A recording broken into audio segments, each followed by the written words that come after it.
that's where the whole seed for the idea of underground bases at Dulce was planted. They've seen the aliens buzzing our missile silos. The UFO phenomenon, either we like it or not, is already very much part of our reality. It's very shiny concentric circles that caused a compass needle to spin and spin. They have very large eyes, and I found their stare extremely difficult to bear.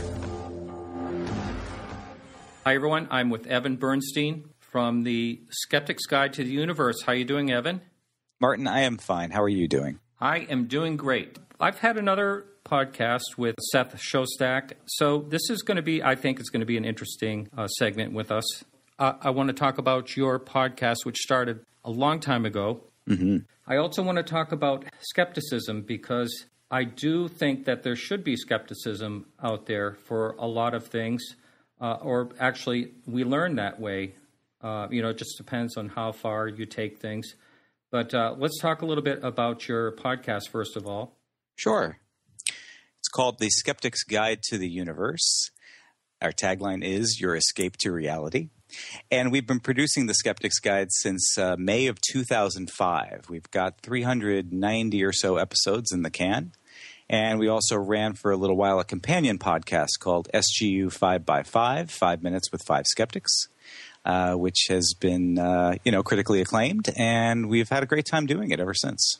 I can't believe, as far as the date goes, 2005, I don't think I even heard of a podcast until like 2007.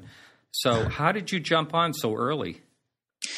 We had a friend who sort of informed us of what was going on in the scene, and thank goodness he did. And he's actually, not necessarily a skeptic, I'd say, but in some things he is. And what it was going to be, it's an interesting story, because iTunes and podcasting all sort of started like late 2004, early 2005 is kind of when it really hit the scene. And at the time, myself and Stephen Novella and Bob Novella and Perry DeAngelis, among others, but the four of us, were in a heated series of email exchanges with a lot of our friends having to do with, of all things, politics. And emails are flying around faster than, we can keep up with and count. We're talking like dozens and dozens and dozens of emails every day, and it kind of got to be monotonous. One of our friends who was in on this email chain suggested, why don't we just get together one night and sort of just record our thoughts, and at least, maybe once a week we can kind of air it all out and get our, discussions going in that way, and then we can go back and listen to it, and, it would just save a lot of time. It might be much more economical in the sense. And that sort of was the spark, and that gave us a great idea, because we had been running an organization, which is still running, called the New England Skeptical Society, ever since 1996, and we were sort of looking for a way to get a wider exposure for our efforts in skepticism. And just being a local group, you can do great stuff, but it can only go so far. So we realized, hey, well, this might be a good idea to, instead of making it into a political discussion, we turn it into a skeptical program. So the four of us got together, we crafted a format and sat down at our computers and recorded it, and that was it. And the rest kind of took over from there. Well, I actually listened to your podcast, and, being someone that is, I guess you would call me a UFO enthusiast, I still enjoy, and agree with almost everything you guys say. And, That's great. That's better than quite a few other people out there. So that's encouraging to hear. But I also still believe that there is something going on with the UFO phenomenon that a lot of people just want to discount as crazy talk. So, since this show's about UFOs, why don't we just get started right into it? Well, first of all, I want to ask you, in your opinion, what does it mean for you to be a skeptic? What it means is that it comes down to how you evaluate claims. Claims of any kind, mundane claims, extraordinary claims, and all sorts of claims in between. All claims deserve sort of an equal treatment in regards to plausibility, to evidence available, to being logically sound, as far as following the rules of logic that are out there, and sort of putting all these things together to try to get a better sense of what is probably likely to be true versus what is probably likely to be untrue. And, a lot of things fall on a spectrum. people in science do not like to speak in terms of absolute, right? There is no absolute zero per se, and there's no absolute 100% of anything. There's a spectrum in between that range. And skepticism sort of follows that pattern as well. So how do you separate the things that are, likelier to be true than those that are less likely to be true? And skepticism, we think, is the primary tool by which people can come to good conclusions. Well, let me just say this. If everything is relative to your position, then shouldn't you be as skeptical of your position as you are of anyone who thinks there is truth behind UFOs? Yes, absolutely. Which is why things such as verification and replication and consensus, these are all very important aspects of not only science, but skepticism as well. We do need to challenge our own beliefs sometimes. We have built-in biases that inform us or actually can send us down the wrong path of thinking in certain cases. You need systems of checks and balances, and you need to bounce ideas off of other people, especially experts in certain fields. For in my case, I am not a scientist. I rely on gathering information from people who are real scientists active in the field of study, who have their sleeves rolled up and they are in it every day of their lives. These are the kinds of experts that we do like to go to gather some of our information that we need when we come to some of the conclusions that we come to. But yeah, absolutely, being skeptical of ourselves. We're human. Everybody's human, and just because someone is a skeptic does not mean that washes away all the foibles and problems of thought when it comes to being human. You do have to check yourself. Mm-hmm. One of the things in one of your shows that I listened to that I totally agreed with you is when it came to the Denver UFO sighting recently. Yes. This was in a show you did, I don't know, maybe 3 or 4 weeks ago. Right. The first thought, okay, it most likely is a bug, but it really is up to, in my opinion, it's up to the person that's claiming it is a UFO to actually go the step further. For instance, I believe someone on your show mentioned that a triangulation of cameras actually answer that. And from what I understand, someone was planning on doing that. I don't know if it was ever done. I think it's interesting. You actually take a look at these things and oftentimes you do have an answer for them. Or at least a suggestion is what people can do to test and try to verify one way or the other what it might actually be going on.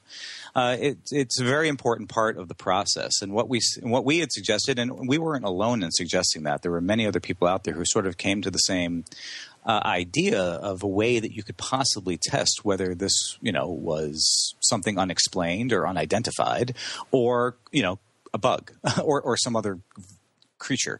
And it's a very simple test. And you're right, I haven't heard that anybody's actually gone out there and actually performed the test of triangulation between multiple cameras to try to get to either replicate the effect or confirm one way or another what is actually going on, if they are in fact just bugs out there. We've also tapped into our history and other similar situations in which people have caught things on camera that had the same sort of characteristics as the December 2012 Denver UFO footage that went viral in its own right, in which it had a lot of the same features, a lot of the same commonalities, the same sort of camera distance, and hard to tell, exactly what sort of ranges we're talking about, scope and depth and background and all of that. And there's a tool in skepticism we like called Occam's razor, and which means that when there are multiple or potentially multiple explanations for any given phenomenon, almost always the simplest of the possible choices turns out to be the one that's true. So while you can't use it as a hard and fast rule, it is a good tool to sort of guide you in the right direction. And saying that, coming up to the conclusion that these were bugs, if you're going to use Occam's razor, that's kind of where that leads you. And I'm glad you found that. That you're sort of the same opinion of us as far as that Denver UFO. Yes, I blogged about it a little bit. Yeah. I do want to say, the very best of the UFO cases, a lot of times it comes up to the number you hear many times over, 5%, just cannot be explained with our current mainstream paradigm. What would you say about that 5%? Well, okay, so you got the 5%. If we do want to, characterize it like that, that's fine. We can use that number. But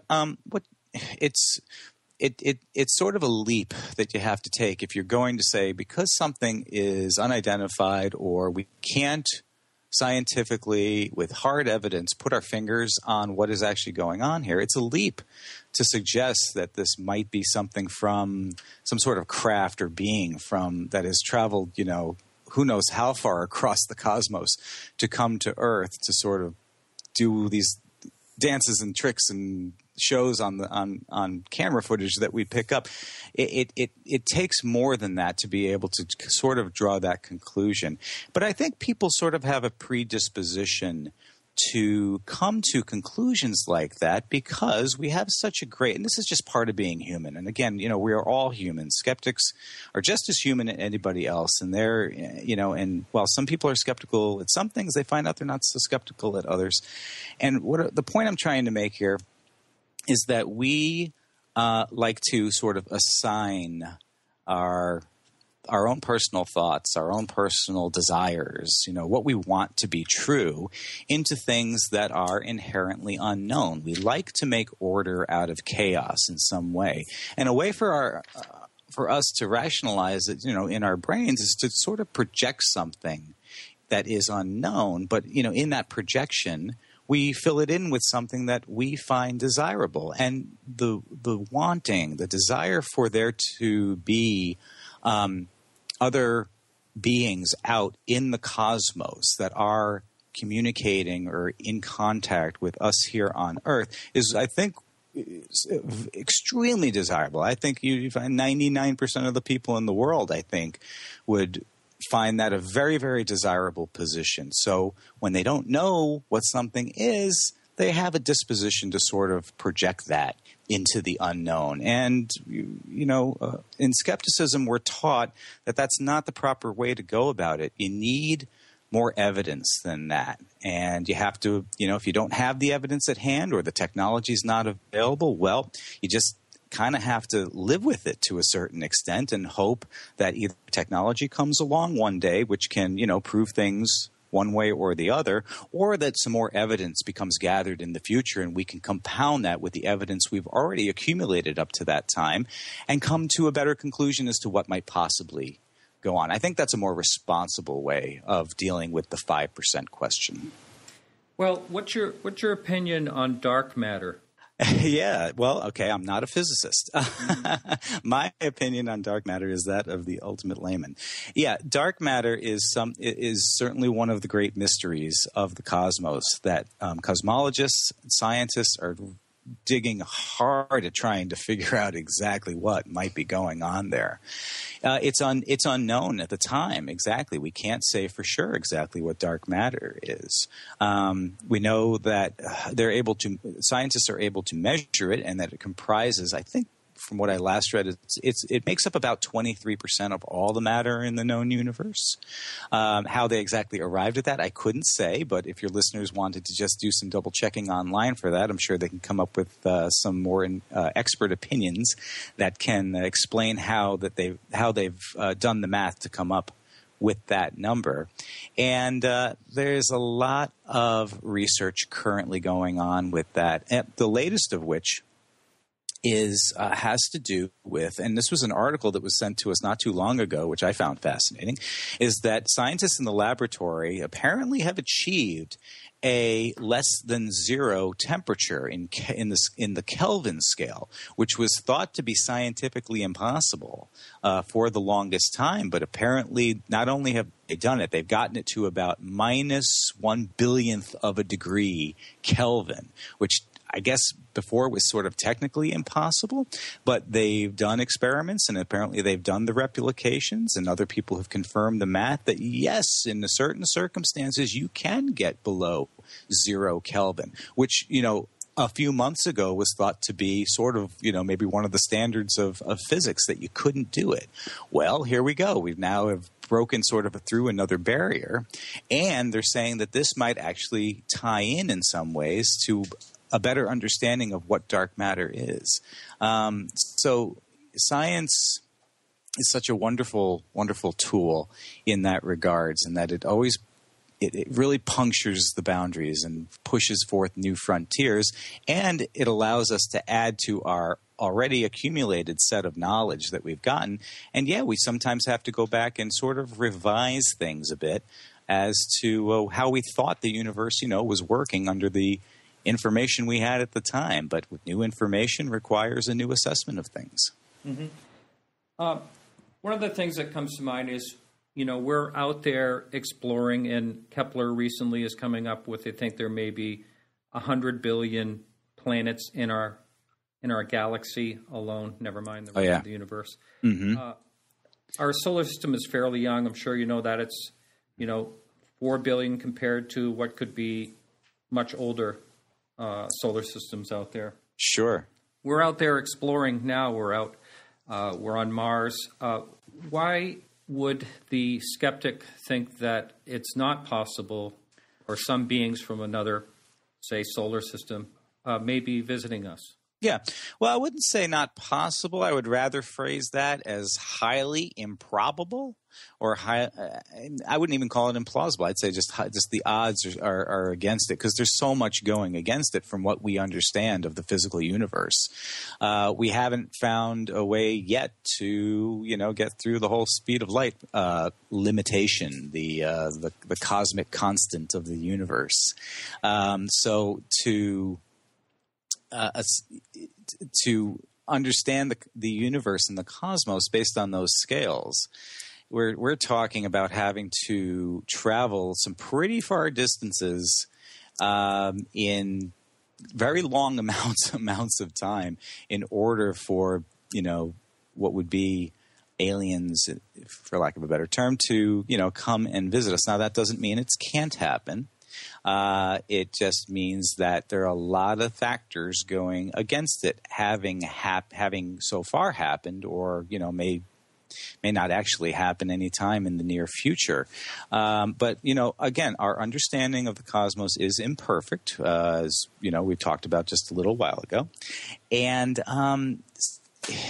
it would be such a tremendous thing. And I don't think skeptics say outright no that it's not possible, but just that it's highly improbable given what we know about the universe and based on a lot of the math that's done. That's right. And in my opinion, that's what we know now. But who's to say that an advanced civilization possibly, can you imagine our civilization if we could advance another even 1,000 years from now? Oh, my gosh. I wish I were around for that. And NASA is working on something called a warp bubble that they think that is going to change everything as far as travel. Have you heard anything about that? No, I can't say I've really followed that at all. I think I've heard it suggested a couple places. I haven't read any articles on it. I would, I can just venture by the description of it that it is a means of, like you said, warping time and space into some sort of, I don't know if are they talking about wormholes at all in its? Not in particular. Let me read here. The answer lies precisely in those laws of physics. Dr. White and other physicists have found loopholes in some mathematical equations, loopholes that indicate that warping the space-time fabric is indeed possible. And later on it indicates possibly up to 10 times or more faster than the speed of light. We'll put this in the show notes, a link to it. And I actually contacted someone at NASA, the person that was involved in this, and he said it's absolutely true what they're working on. Mm-hmm. So did they mention when you spoke to the person at NASA sort of what the energy requirements would be for something like that? When we talk, because I know in the past on the show when we've talked about sort of futuristic technologies, places we would, the Star Trek-ish sort of universe, places, we would eventually like to be able to go as far as what we have in our minds of what cool future technologies would hold for us. If you were to apply them to what we know today, and you take something like a transporter, for example, for anyone who listens, is familiar with Star Trek and transporting your molecules from one place to another. I've heard it said that it would take about as much energy as perhaps the entire galaxy spits out over a course of time. So how do you go about harnessing that much energy? And I wonder if they're in regards to the warp bubble, you come back to that.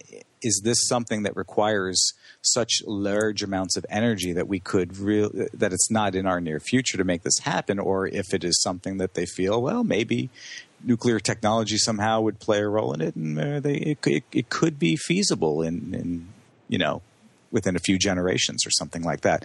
It mentioned something about negative energy, which I don't know if that's like antimatter or exactly what, but it's pretty interesting. I couldn't say. You're right. It is all interesting. It's all fascinating stuff. I'll just interject for a moment. Something that many skeptics are very fond of. The work of Carl Sagan, not only as a scientist but as a communicator of science and a purveyor of skepticism and critical thinking. And he once wrote, or I'm sure he's written many times in several of his books and given in interviews, that he would love nothing more to be alien visitors, ships visiting the Earth, and making either communications in some way with beings, or even the phenomenon of what is known as alien abductions. If that were to actually be occurring, he would be delighted actually if these sorts of things were actually happening. But he says he is anchored by the hard evidence and the scientific evidence, which dictates otherwise. And in the history of UFO phenomenon, which dates a very, very long time, he says there have always been stories, anecdotes, eyewitness accounts, and people's descriptions of these sorts of things happening to them. He said, but never is there any tangible scientific evidence that you can attach to any of these claims. He says not one piece in the entire history of the phenomenon, which really spans a very long time, even pre-Roswell.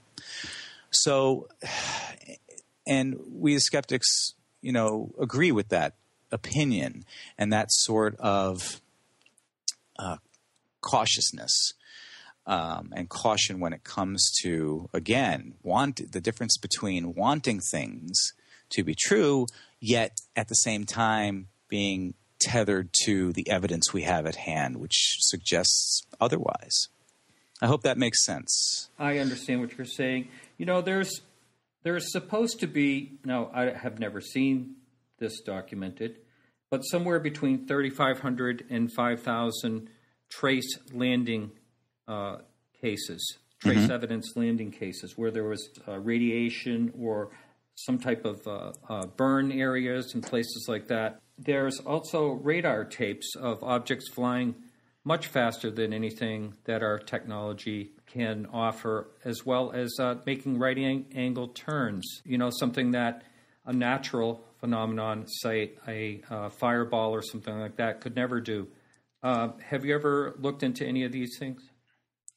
Well, as far as we go in our investigations, we have not really delved personally into UFO investigations. There are others out there who have backgrounds that allow them and afford them to be able to pursue those kinds of investigations. I can't say that we've actually physically done an investigation into UFOs. We've done ghosts, and we've done psychics, and we've done other topics such as alternative medicine, and those are the sorts of things that we have done. But I know what you're talking about, and I know what you're alluding to. These are a lot of things that do are described in many of the accounts. There are videotapes of them. There are things that appear on radar screens, right, that people in the Air Force and, air traffic controllers, pilots in the sky, astronauts in space, and they've all claimed to either see or experience something that they simply can't explain. As a skeptic, I also have to say, we can't really offer an explanation for some of these things right off the bat. That some things are unknown, but just because something is unknown, it doesn't. Again, and I go back to saying it doesn't mean that we have the luxury to go ahead and say, all right, well then that's an alien, or that's something from another world that is causing this to happen.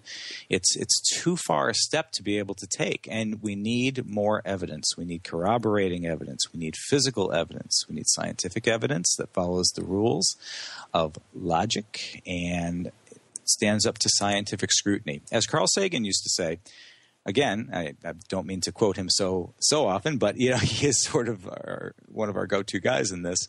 Extraordinary claims do require more extraordinary evidence, and that's what we're hoping that one day will come to the forefront. Carl Sagan also said that when he believed that if there were aliens and there were ships visiting the Earth, it's not going to be the kind of thing that gets picked up on a security camera somewhere, or someone happens to be shooting something off in the distance, or a blip on a radar. He said you're going to know it, like the movie Independence Day, right? With these 15-mile wide ships that park themselves over all of the major cities. It would be probably more of an event like that. Hopefully, it would be as benign as that, and if it would be unfortunate if it was something much more worse than that, an invasive sort of species coming at us. But regardless, he believed that, we'll know without a doubt that something extraordinary has happened. There's not going to be whispers, suggestions, hints, anecdotes, and these sorts of things. It's going to be ironclad, no doubt about it. Everybody in the world will be able to see it and experience it with no filtration whatsoever. That will be the moment. And, that would be an extremely exciting thing if that ever happened. I agree. I'm a fan of Carl Sagan's myself. Basically, one of his phrases, if I can paraphrase and remember it correctly, absence of evidence does not mean evidence of absence. Mm-hmm. Yes, absolutely. I don't know if he borrowed that from somebody else. I've heard it mentioned by many people and written down in several locations. But sure, if anyone made that saying popular, it was probably Carl. And, that is a good thing to keep in mind. These are sorts of all the little rules of skepticism that over time, as people get a sense for what skepticism is and sort of practice it more in their day-to-day lives, they come to adapt these sorts of little rules of evidence and logic that help, like I said, help them make up their minds as far as what is actually going on versus what is not going on. One of the things that I find is one of the sightings I think is very interesting is, and I don't know if your show ever looked into the Phoenix Lights. I'm familiar with the story. It was 1997, the Phoenix Lights? Right. Yeah. Mm-hmm. And, there was indeed flares shot off that night. Mm-hmm. There was also thousands of people that saw some type of craft up to a mile wide, that, including the governor of Arizona himself, who later came out with it 10 years I believe about 10 years later. Are you also familiar with the Cometa report? Not that report specifically. Go ahead and paraphrase for me. It's a French report that was done. And basically, going back to Occam's razor, one of the hypotheses, or the strongest hypotheses, was the very few percentage of sightings that were unexplainable were most likely extraterrestrial. That was what the French came out with. Now, before I just say that and, fall completely on top of that and use that or whatever, I want to say that that is a mistake that I think a lot of people make with the UFO argument, is to say that these are definitely extraterrestrial. I would like to say my feeling is I don't know, but there's something. There's something there that has happened and is happening. No doubt. I can't, definitely something is. You're right. Something is happening. There's no doubt about that. There's not. I really don't think there's mass hallucinations going on, especially in regards to something like the Phoenix Lights, in which there have been, there's tons of video accounts of it. Thousands of people have come forward and explained what they saw that night. And but you're right, and you're right in showing the proper amount of skepticism. There is that in regards to that French report, that it was premature of them, perhaps, to go ahead and state something as such a hard fact without having more evidence at their disposal to back it up. It was basically the conclusion that they came up with after a very hard study, and it's a very interesting case, and it is translated in English. I want to go back. I'm going to start in just a few minutes with, I have, it looks like, about 5 or so questions from listeners. Sure. But before I get to that, I want to talk about the most well-known UFO incident that we can think of, and I'll let you answer what that is. Roswell. Yes. Roswell. Now, here's the thing. I'm going to say my side of Roswell. Okay. And then I want you to say what you think about Roswell. And the biggest argument I have about Roswell, that it could be something, is I don't believe there's any way on Earth that the Army Air Force at that time, I believe they were handling at least one nuclear weapon with trained military, why they would let a press release go out that said the U.S. Army Air Force has captured a flying disc near Roswell. That's my first point I'd like to make. Mm-hmm. Secondly, I'd like to say that the Air Force changed their mind. Now, I understand, the weather balloon, and then later the mogul, and the mogul was top secret, and blah, blah, blah. Now, I understand all this, and there was people saying that there were beings, okay? Mm-hmm. Instead of the Air Force totally denying that, they came out with a crash dummy story. The crash dummies were not even used until 1952, and this is all documented. Now, a lot of people have come forth on deathbed confessions that they actually witnessed this, and which is admissible in court. And that's basically all I wanted to throw at you about Roswell, and just hear what you had to say about all that. It is one of the considered one of the great American stories, shall we say, of the 20th century, and sort of defined what became the modern UFO movement, the culture, what I always refer to as a cultural movement that occurred since then, since the mid 40s, 1940s. Boy, everything you raised are points of the entire longer part of the story that, all show sort of a level of incompetence on certain levels, lack of coordination, leaks, innuendo, media also sort of has a hand in this as well, as far as their description of it. You were right to say in that, the Army or whoever was whichever military service was in charge of it at the time, that they allowed certain things to get printed in the press, that they clearly wanted to backtrack on or never meant to leak out there. Mm-hmm. Yeah, all these things did happen. Don't know about the crash test dummy as far as, I know that, like you said, what was it, 1952 is when they used them, yes. Yeah.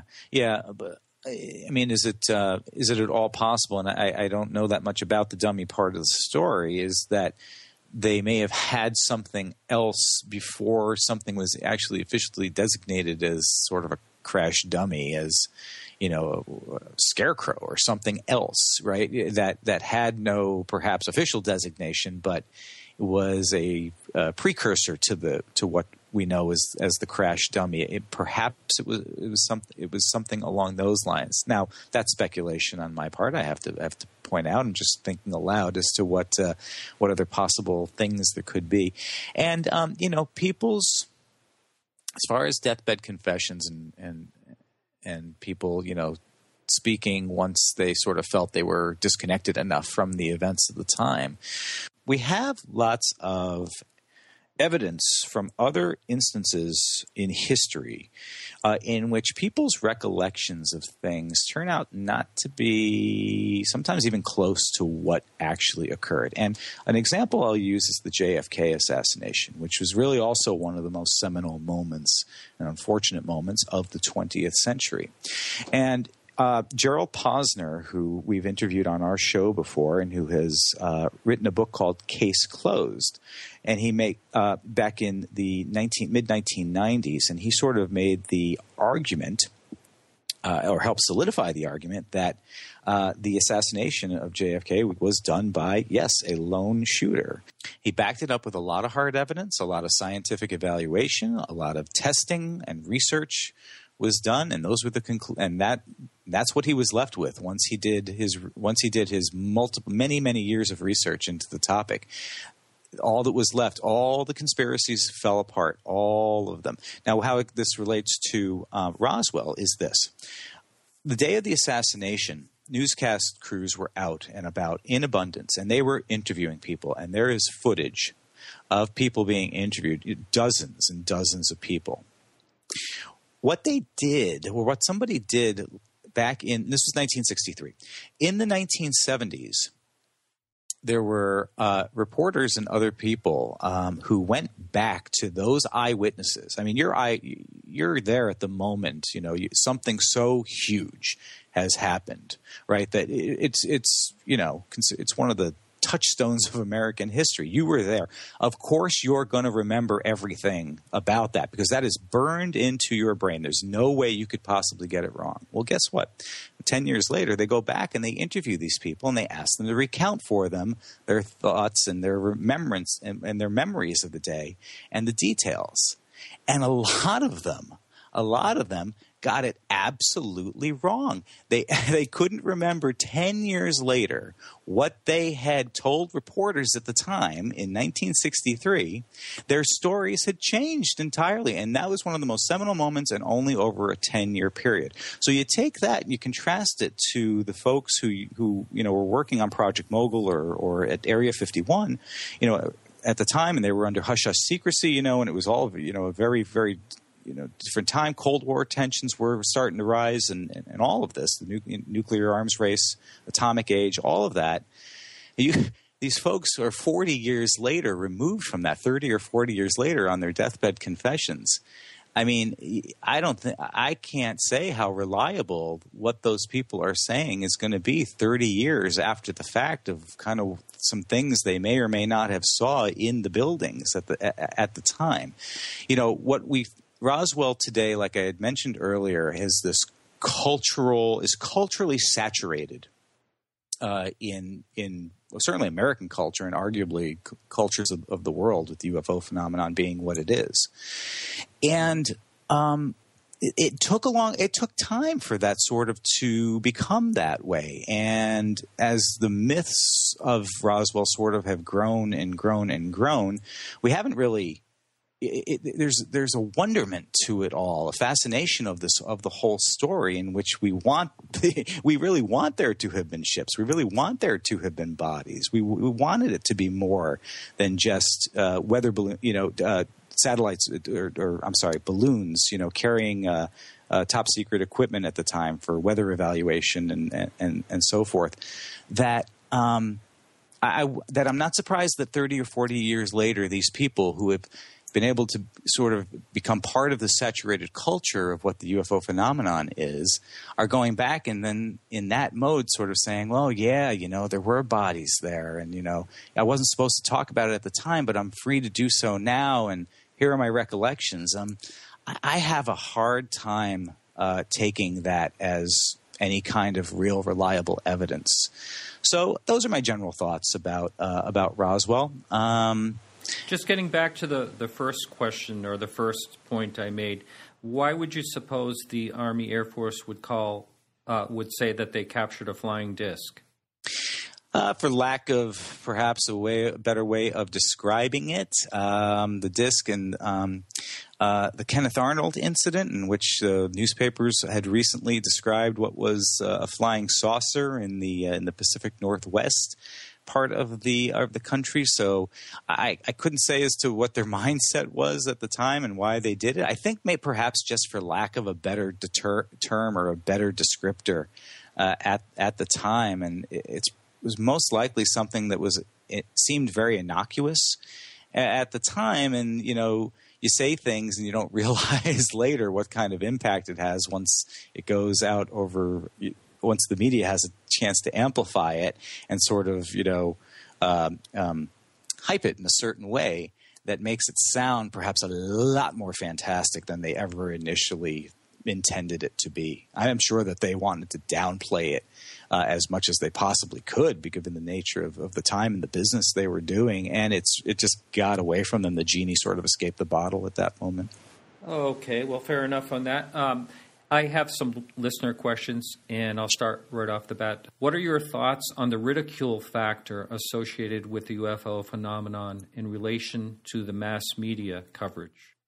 That's an interesting question. It's an interesting way of seeing it, I suppose, from the view of someone who does believe that these unidentified objects are, in fact, of an alien extraterrestrial nature, would see it that the media takes the position that they are ridiculing them for their beliefs.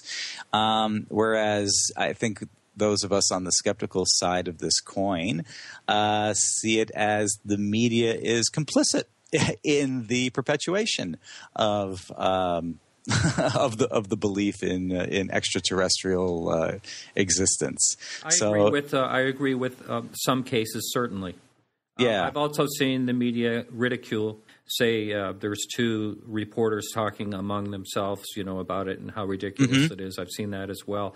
And sure. I think that may be kind of what the listener is trying to ask, but I'm not sure. Well, I look on a certain level, it's unprofessional, in my opinion. It's also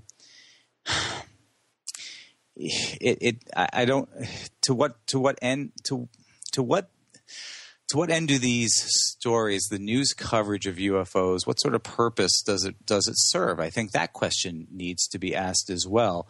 And if their purpose is to ridicule people for what they are just trying to make sense of the unknown, well then I think the media is at fault there, and they really shouldn't be doing that. That is not their job. That's not journalism. That's not research. That's not investigation. So I don't think it really has any place in journalism. Now, I must say that we ourselves, who are arguably a form of media in our own right, and we have been known to be lighthearted and sometimes ridiculing when it comes to certain things that people have claimed. David Icke, am I pronouncing his last name right? David Icke. That's right. That's how he pronounces it. And some of the things that he has brought forth. I mean, look, and I'll quote another skeptic of some note, the amazing James Randi, who is a professional magician and also a professional skeptic and a debunker of many frauds and scams and con artists out there. He once said that some notions are just too childish to merit kindness. And I agree with him to a certain degree, in that when you have such extreme cases of lack of evidence and just really fantasy-prone personalities, if I might say, that David Icke, I think, falls under. I mean, really, how serious do you expect people to take the likes of David Icke and some of the incredible stories and claims that he has pushed out there on people.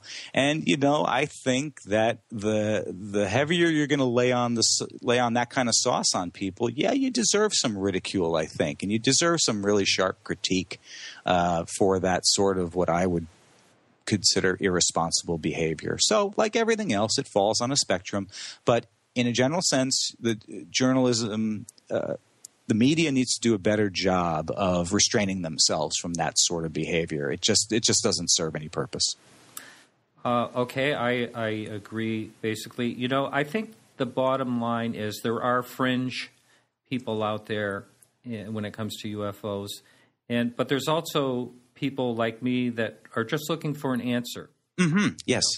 Absolutely.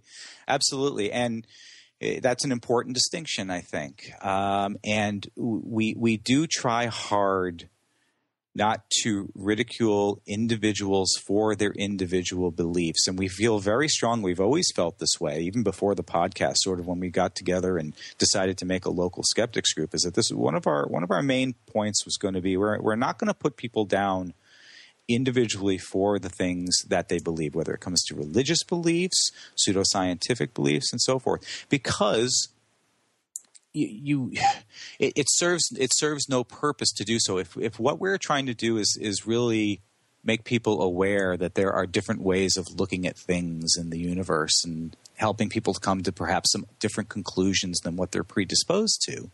You're not going to be able to do that if at the same time you're going, that person thinks that's an alien. Boy, how stupid is he? Yeah, boy, he's really dumb. He's not using his brain. That gets you absolutely nowhere, in my opinion. You really cannot have that kind of attitude when it comes to this.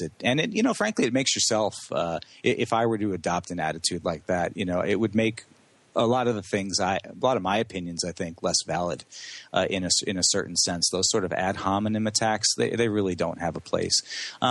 We try to be very selective as to when we do sort of go off on certain people for just being so out there, and especially when they're trying to do it it's one thing for an individual to have a belief in something and try to search for some answers, and that's very, very understandable. It's another thing when someone comes up with things that are so ridiculous and they are trying to absolutely push that belief with absolutely no evidence or no logic or nothing going for them, and trying to sort of manipulate people who are looking for some legitimate answers to things and trying to bring them into their way of thinking, by peddling a bunch of crap on them. Those people deserve some more harsh treatment. Sounds like most religions, but I'm not going to get into that. We won't go there. Okay, here's the next question. Is there any case and or phenomenon that you find the most interesting and one that has challenged your skeptical approach? Oh, that's a really, really good question. I'll tell you this. I'll answer this as best as I can. I was not always a skeptic. I was always a great admirer of science, a great admirer of science fiction, and a great admirer of what is otherwise classified as pseudoscience. I thought for the first 26 years of my life, why not? Why?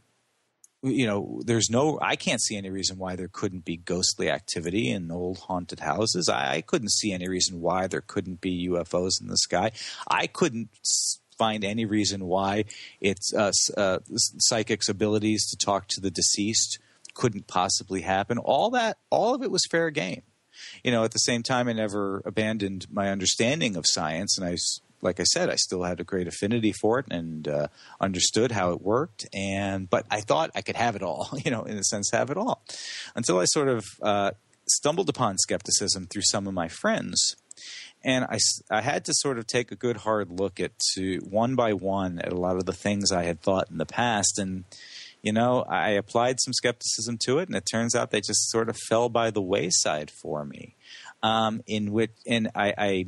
This may be disconcerting to some of your listeners or disheartening in a certain sense, but after a while, I wasn't left with anything left as far as a paranormal belief left that I could really hold on to as being as being possible. I eventually sort of shed it all and left it all behind, and sort of realized for myself exactly what it was. So as of today, I've got nothing as far as being able to say that, well, I'm skeptical about just about everything, but this one thing, I just, I can't be entirely skeptical of it, or I'm really, in some way clinging on to it. I've really sort of shed it all.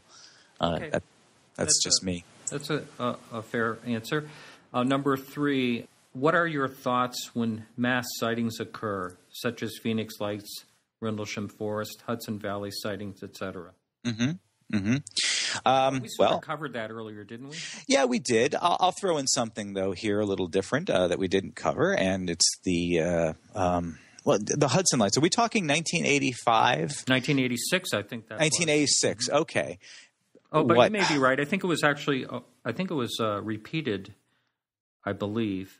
There may have been copycats out there sort of doing what had happened. And I really wish I kept a diary at the time, because, and this is funny, because before I knew the novellas, the other folks I do the Skeptic's Guide to the Universe with, this was really 7 years before I had met them.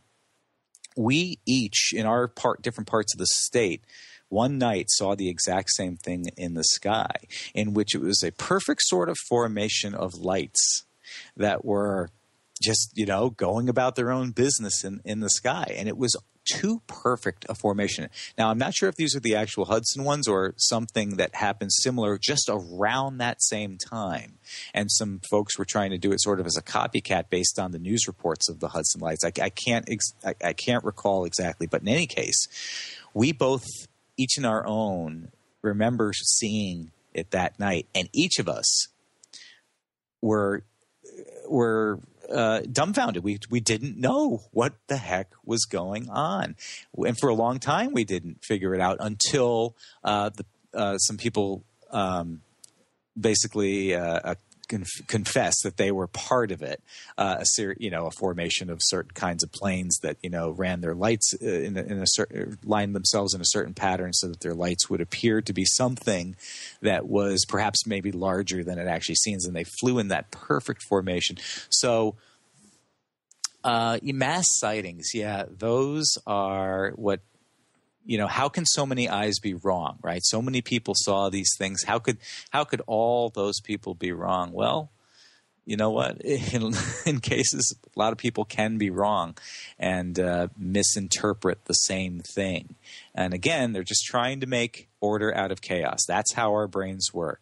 It's an evolutionary trait. It's an evolutionary advantage of our species. It helped keep us alive when we were, just a million years ago on the sub-Sahara, and wondering if the rattling in the bushes was, a flock of birds or a lion getting ready to kind of jump out and eat us. And we sort of had to fill in the blank for our own survival and sort of run away from those noises, as a rough example of kind of what I'm getting at here.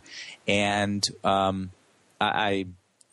mass sightings, those are tough to convince people that something may not be as grand or fantastic as perhaps they saw, because they saw it with their own eyes, and my cousin saw it with his own eyes, and my dad saw it with his own eyes. How could so many people be wrong? Well, people can be wrong in masses. Okay, so just for the record, I heard you say that you saw a UFO. Okay, next. Yes, I could not identify those flying objects for the life of me.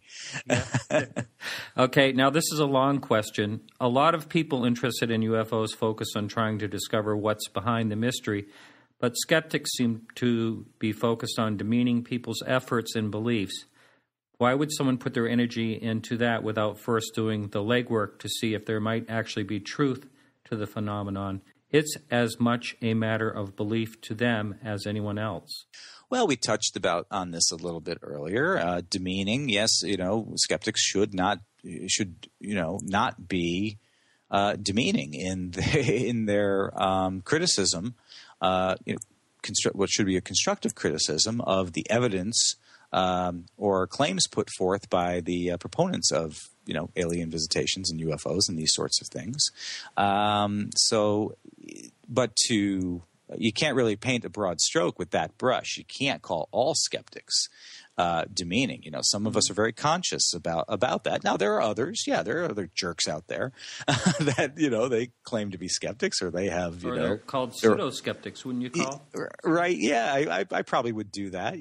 They're not, they're more of a, what do we call that? We call that an a priori skeptic, in which, you're just being ridiculous. None of this is even possible. Why are we even arguing about this stuff? You should just be skeptical about it and just move on with things and, poo-poo on you. That's not a very good approach as far as I'm concerned. That's certainly not the attitude that we've adopted at the New England Skeptical Society or the Skeptics Guide to the Universe. The second part of that question sort of had to do with the legwork. Why don't they do the legwork to, go out there and actually try to figure out for themselves what's going on? Well, I'll answer that by saying, we do that. we do that. We have organizations. We have the Committee for Scientific Investigation of Claims of the Paranormal, SciCop, which is now CSI, the Committee for Scientific Inquiry, Committee for Skeptical Inquiry, and other organizations just like that. They are out there. They are scientists. They are, trained professionals. They are investigators.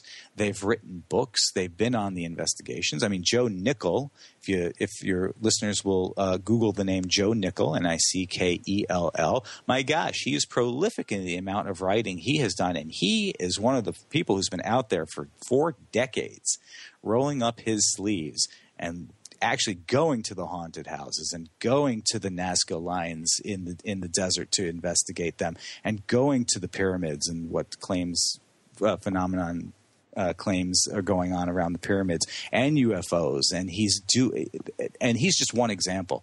There are people out there doing that sort of legwork. Quite a few impressive people, in fact.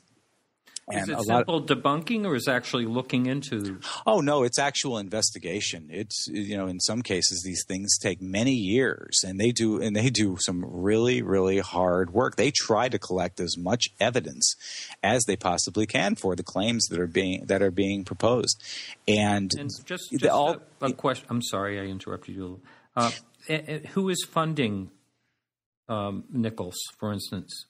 Yeah, no, that's a good question. Private donations is pretty much what keeps these skeptic groups going. They organize themselves as federal 501c nonprofit organizations, so that people can give for tax deduction purposes to these efforts. The New England Skeptical Society is also a 501c that we've organized ourselves as. And yeah, we work, and sometimes we put our own funds out there and on the line. And, we sometimes have to absorb our own expenses in order to do these sorts of things. And there's not a lot of money to it, so we really have to be careful with those resources.